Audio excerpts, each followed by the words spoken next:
Hello guys, thank you for watching this video lecture. In the previous lecture, we learned about stem and leaf display. And in this lecture, we want to study a histogram.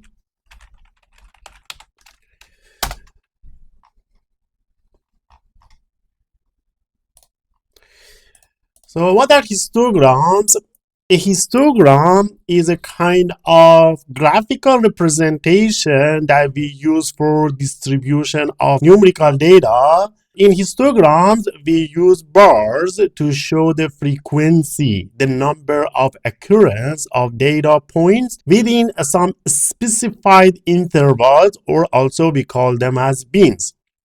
So in a histogram, the x-axis represents the data values divided into bins, and for the y-axis, we have frequency of occurrence within each bin.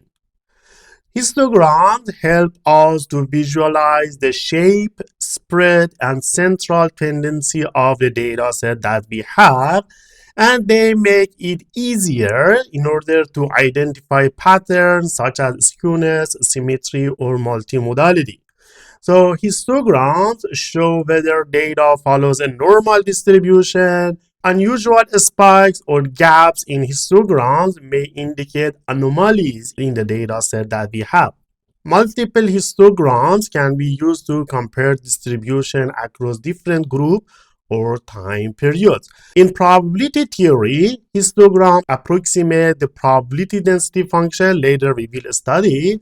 And also, histograms can be used in fields like quality control, economics, and social science for data-driven decisions. So let's start coding.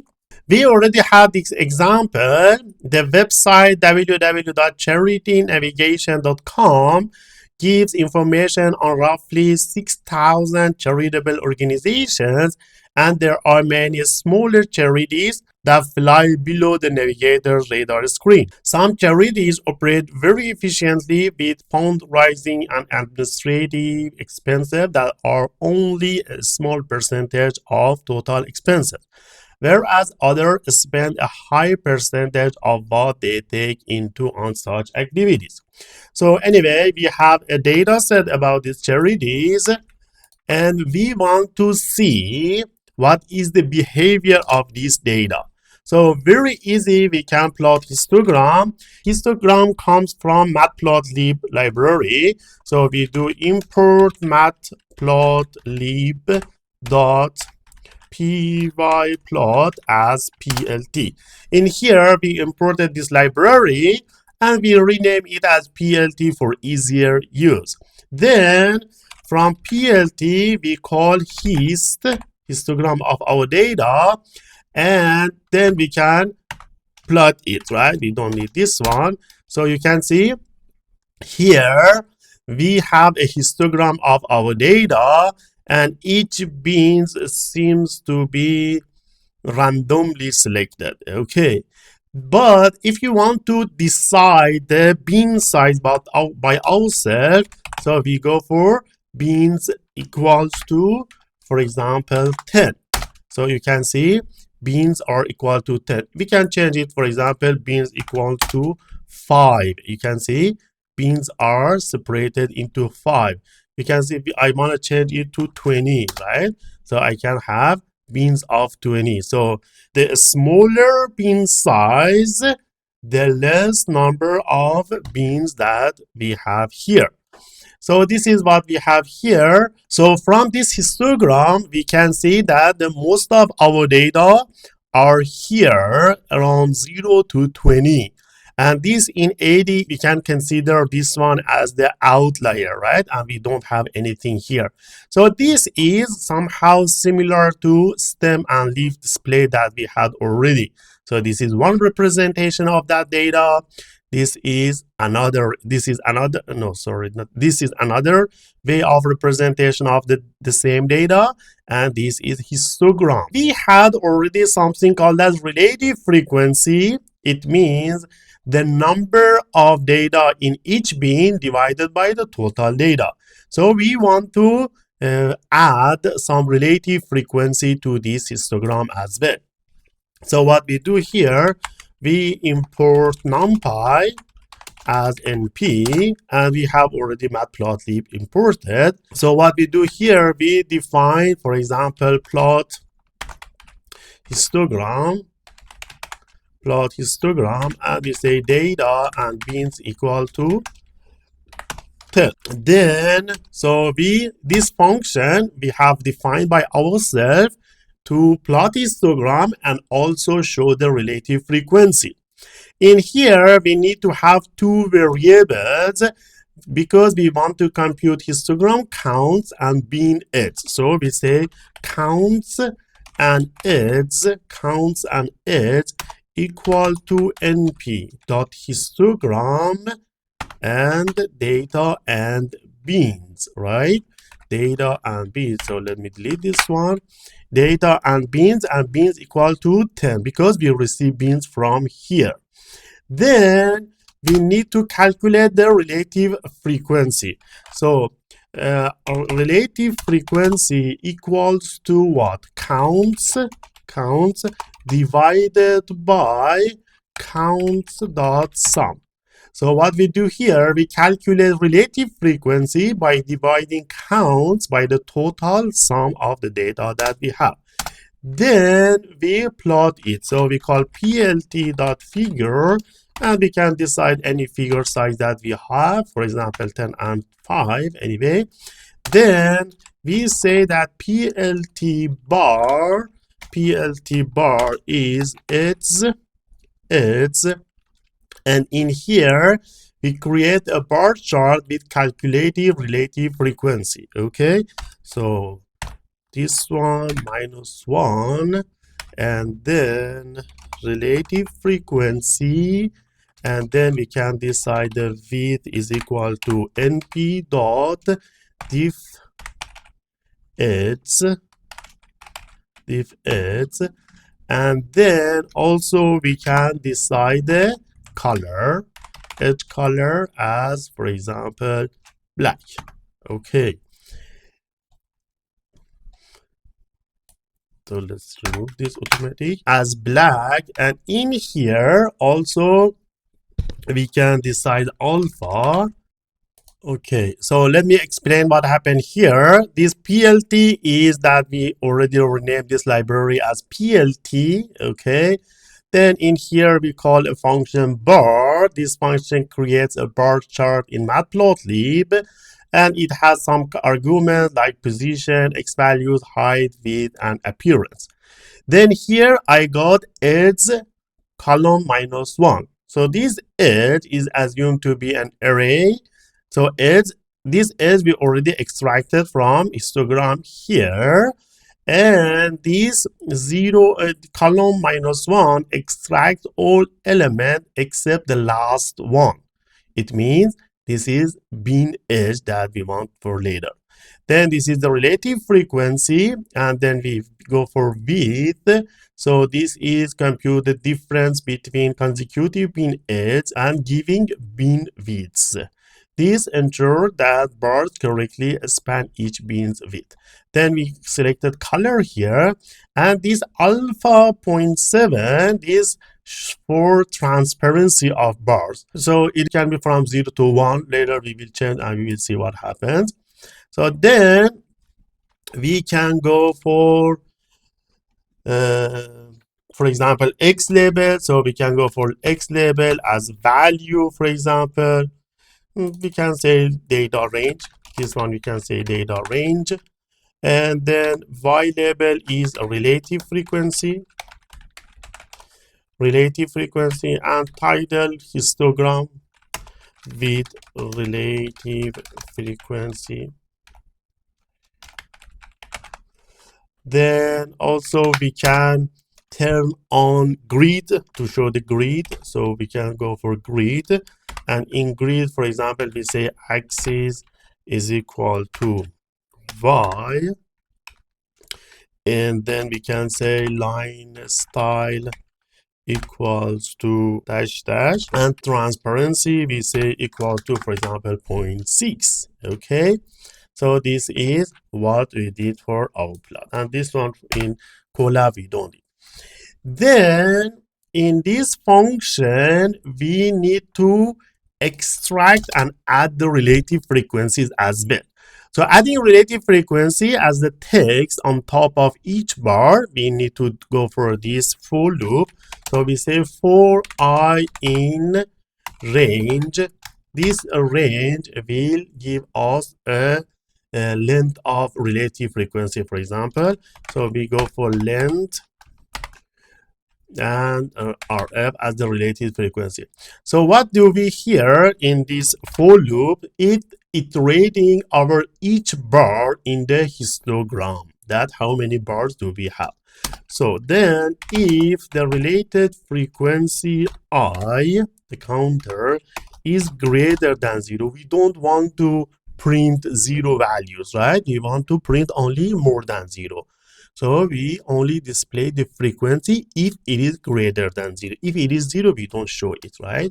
So if it is greater than 0, then we say PLT text hi plus, no.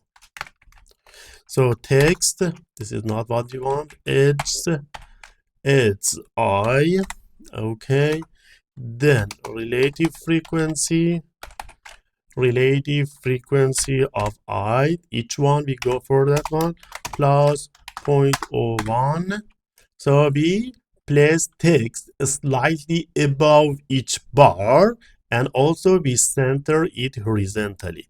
So because we want to print, we go for f string, then we say relative frequency for the first bar, second bar, and the format that we want to show it with 2, for example, decimal point. Okay.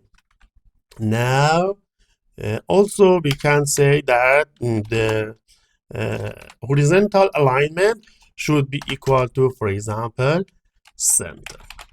Okay, so it's finished, I think.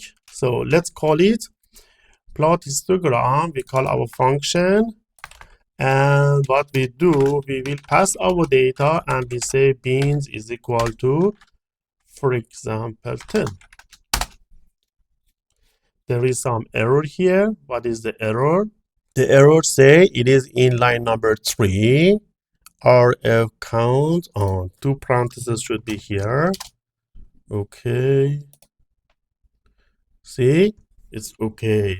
So we have printed the relative frequency for each bean. So these are our data range beans. This is relative frequency. For the first one, it is 0.6 and etc. Next, we want to show this one as percentage, right? We want to show this one as percentage. Instead of 0.60, we want to show it as 60%. So to do that, let's do one thing here.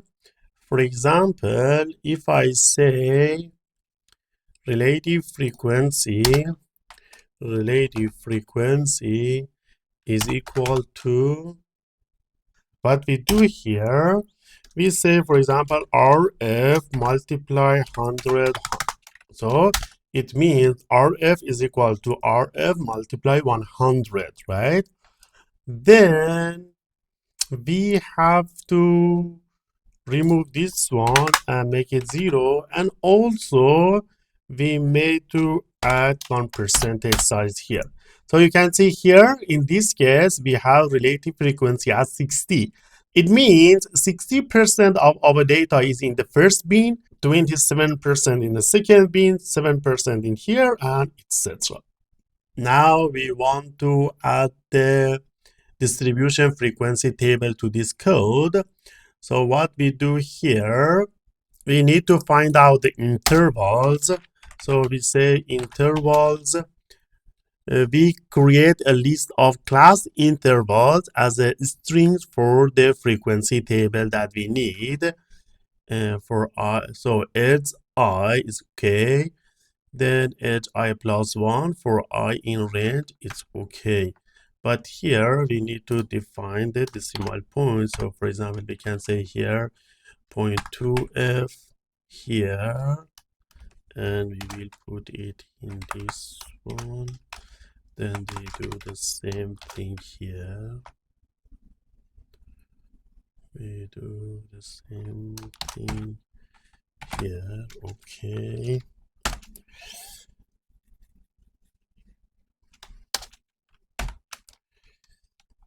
We have to close this one. Here should be F. Because we have the other one, we will take it to here. Okay, it's correct. So we say frequency table is equal to, so for the frequency table, we will import pandas. We want to show it in pandas, so import pandas as PD. Okay.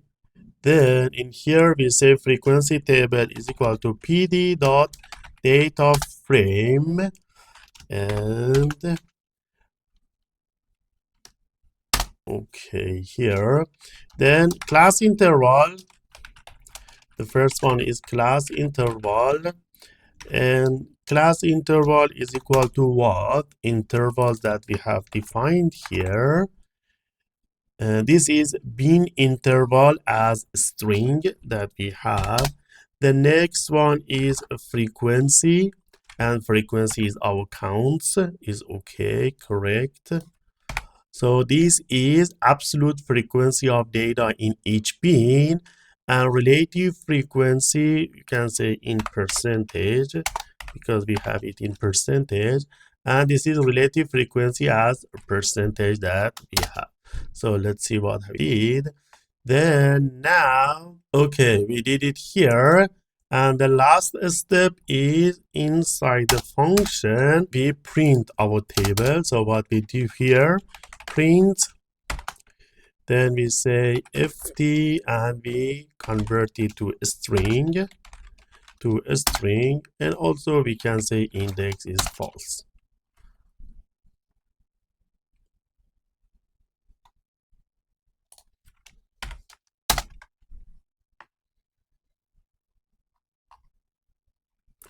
So we call this function. Okay, so we did it.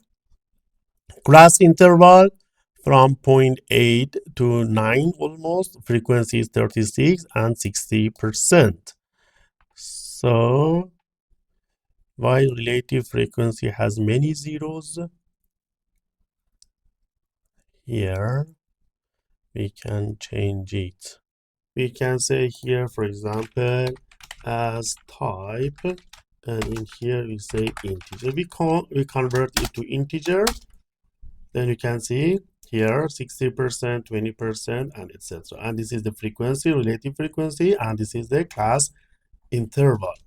Next, we suppose that we have some data with unequal bins.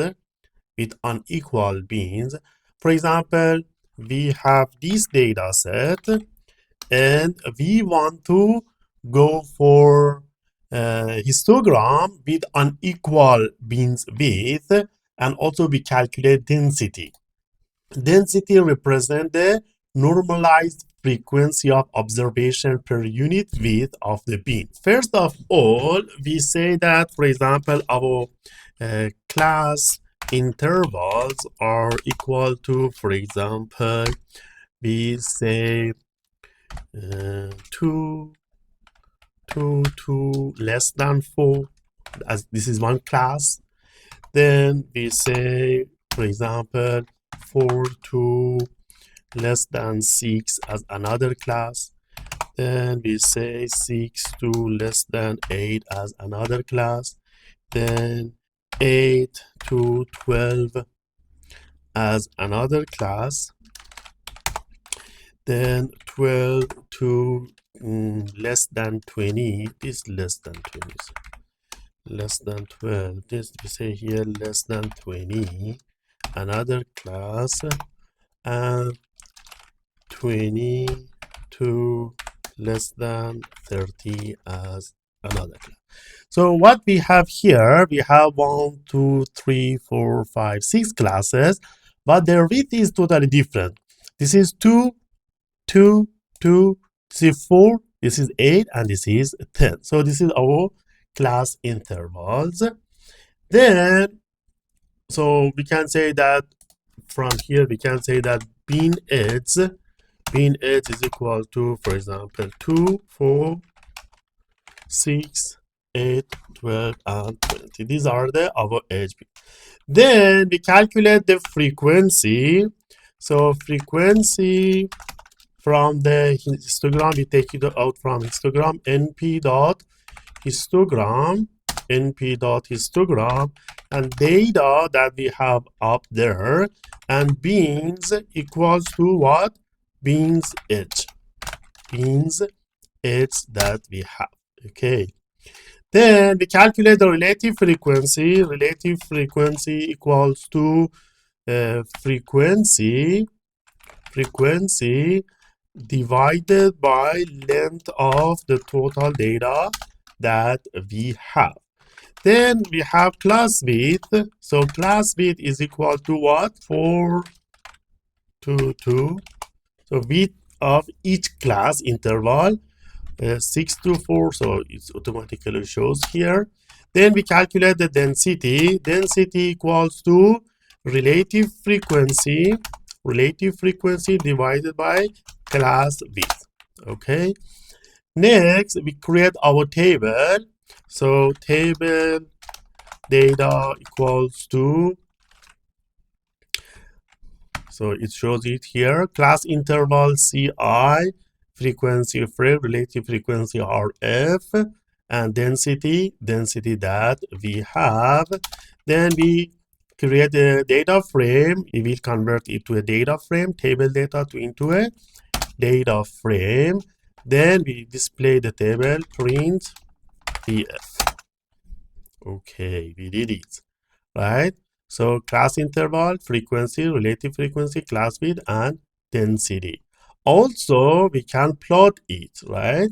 So we can say, for example, plt.figure, and we say, for example, fixed size is 10 and 6. Then plt.histogram, then in here data beans equals to beans edge that we had. So let's go for this one. What happens? It's plot show we don't need it. Hist. This should be hist. Okay. You can see here we have this histogram, and these are unequal beans. Okay, these are unequal beans. Okay, so this was coding of histogram in Python. We try different kind of histograms. I hope you understand. Please feel free and ask me if you have any questions. Thank you.